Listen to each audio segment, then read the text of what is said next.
اچھا مفتی صاحب، جی سب سے پہلے تو یہ جو آخری عشرہ ہے اس کے حوالے سے بتائیے، اس کی اہمیت بتائیے۔ اعوذ باللہ من الشیطان الرجیم، بسم اللہ الرحمن الرحیم۔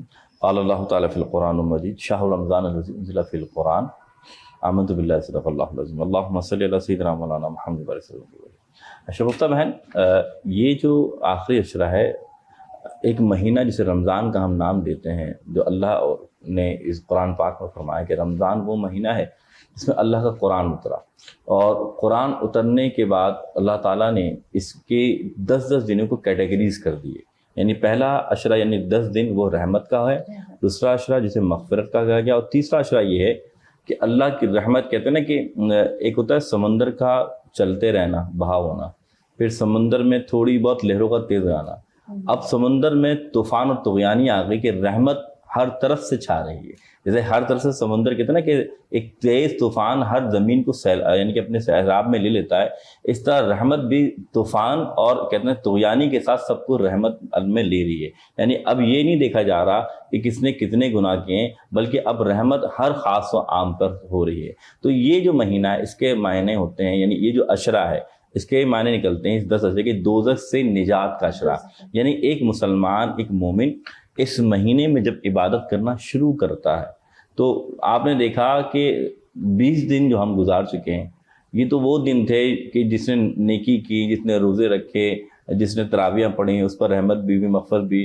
تو ہم جیسوں کا کیا کہ ہم تو نیکی کر نہیں پائے، ہم جیسوں کا کیا جو ہم قرآن پڑھ نہیں پائے، ہم جیسوں کا کیا کہ ہم ویسے روزے رکھ نہیں پائے، تو ہم گناہ گاروں کا کچھ کرم نہیں ہوگا رب کا؟ تو رب نے فرمایا نہیں، تم پریشان نہ ہو، میں تو کریم ہوں، جب ان پہ کرم کیا تو تم پہ بھی کرم کروں گا۔ چلو میرا ایک عشرہ ایسا ہے کہ اگر تم اس عشرے میں بھی مغفرت اللہ تعالیٰ کی بات کر لو گے تو تمہیں رحمت ہی نہیں ملے گی، مغفرت ہی بھی نہیں ملے گی، بلکہ یہ دونوں تو ملیں گی، ساتھ ساتھ تمہیں دوزخ سے نجات بھی مل جائے گی۔ یعنی یہ وہ عشرہ ہے جس میں آپ عبادت اور ریاضت کرتے ہیں، آپ اللہ تعالیٰ آپ کو ایک سرٹیفکیٹ دے دیتا ہے کہ اب تم دوزخ میں نہیں جاؤ گے۔ یہ کتنا بڑی بات ہے کہ انسان دنیا میں موجود ہے، مسلمان دنیا میں موجود ہے، لیکن اس کا نام جنتی میں لکھ دیا گیا ہے۔ تو یہ وہ عشرہ ہے جس میں بندے کو دوزخ سے نکال کر جنتی بنا دیا جاتا ہے۔ اور کیوں اس مشرے میں؟ کیونکہ اللہ کے رسول صلی اللہ علیہ وسلم نے فرمایا کہ یہ 10 دن ان میں طاق راتیں آتی ہیں، اور طاق راتوں میں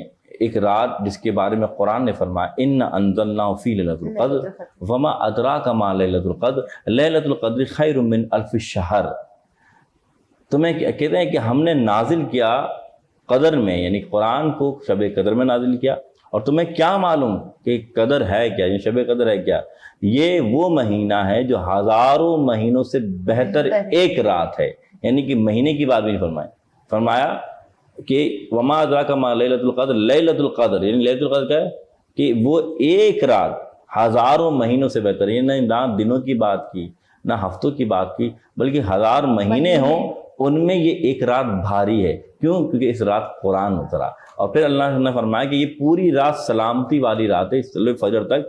یعنی اس رات اللہ تعالیٰ کے پیارے فرشتے حضرت جبرائیل علیہ السلام کی قیادت میں اترتے ہیں، اور اترنے کے بعد ہر مومن سے ملتے ہیں۔ جو مومن قرآن پڑھ رہا ہے، جو عبادت کرتا ہے، کیوں ملتے ہیں؟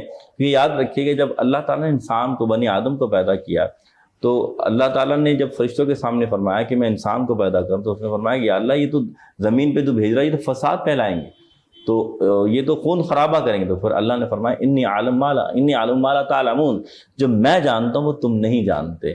تو اب رب تعالیٰ نے دکھایا، تم کہتے تھے فساد پھیلائیں گے، یہ دیکھو میری نماز پڑھ رہے ہیں، تم کہتے تھے فساد پھیلائیں گے، یہ دیکھو میرا قرآن پڑھ رہے ہیں۔ تو یہ جو طاق راتیں ہیں، ان طاق راتوں میں سے کوئی ایک رات ہے۔ اب یہ طاق راتیں کون سی ہیں؟